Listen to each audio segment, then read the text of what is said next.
মাথাভাঙ্গা মহাবিদ্যালয়ের এক পড়ুয়া অধ্যাপক মঙ্গলবার দুপুরে মাথাভাঙ্গা শহরের লাইফলাইন শুটুঙ্গা নদী ও ডাম্পিং গ্রাউন্ড পরিদর্শন করেন।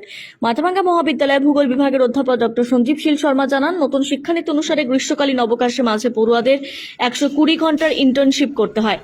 পরিবেশ দূষণ, জলদূষণ, বিশ্ব উষ্ণায়নের বিষয়ের উপর পড়ুয়াদের হাতে কলমে পরিবেশ দূষণ এবং নদী দূষণ দেখানোর জন্য শুটুঙ্গা নদী ও ডাম্পিং গ্রাউন্ড ঘুরে দেখানো হয়। মানসাই নদী সংলগ্ন এলাকার ডাম্পিং গ্রাউন্ড এবং কচুরিপানা আবদ্ধ শুটুঙ্গার পরিস্থিতি দেখে উদ্বেগ প্রকাশ করেন পড়ুয়া অধ্যাপকরা।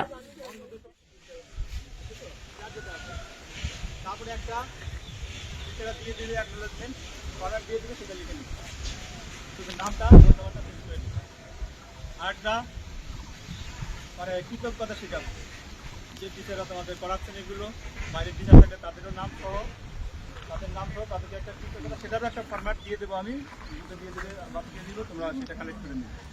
আর ইভিএসে যারা আছে সবারই তো আছে, সেখান থেকে বলিয়ে দিচ্ছি, সেগুলো দিয়ে দিচ্ছি। হ্যাঁ, তারপরে কি একটা ই লিখবে কন্টেন্ট পেজ কৃষিপত্র তোমার ভিতরে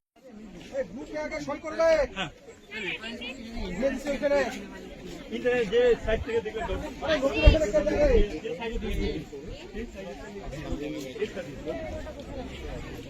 কেন এসেছেন, কি বিষয়বস্তু যদি বলেন। আসলে আমাদের ইন্টার্নশিপ চলছে এখন, সেকেন্ড সেমিস্টার স্টুডেন্টদের নতুন যে নিউ এডুকেশন পলিসি অনুযায়ী তাদের ইন্টার্নশিপ আছে। সামার ভ্যাকেশনের মাঝখানে ইন্টার্নশিপ করতে হবে 120 ঘন্টা।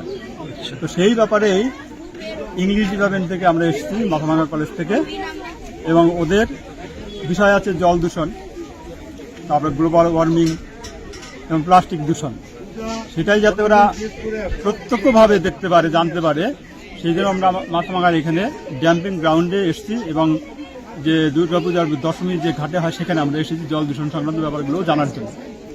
কি দেখলেন এই যে ডাম্পিং গ্রাউন্ড বা শুটুঙ্গার যে অবস্থা, কি বলবেন এই বিষয়টা নিয়ে?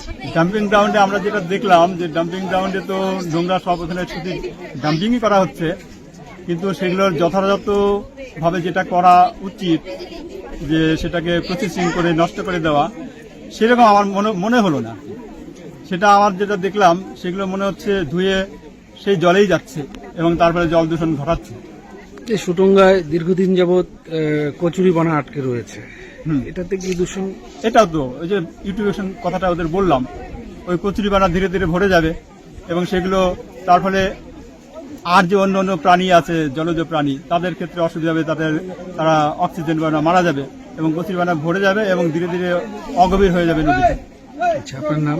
আমার নাম ডক্টর সঞ্জীব কুমার শীল শর্মা, আমি জিওগ্রাফি ডিপার্টমেন্টের হেড, মাথাভাঙ্গা কলেজ।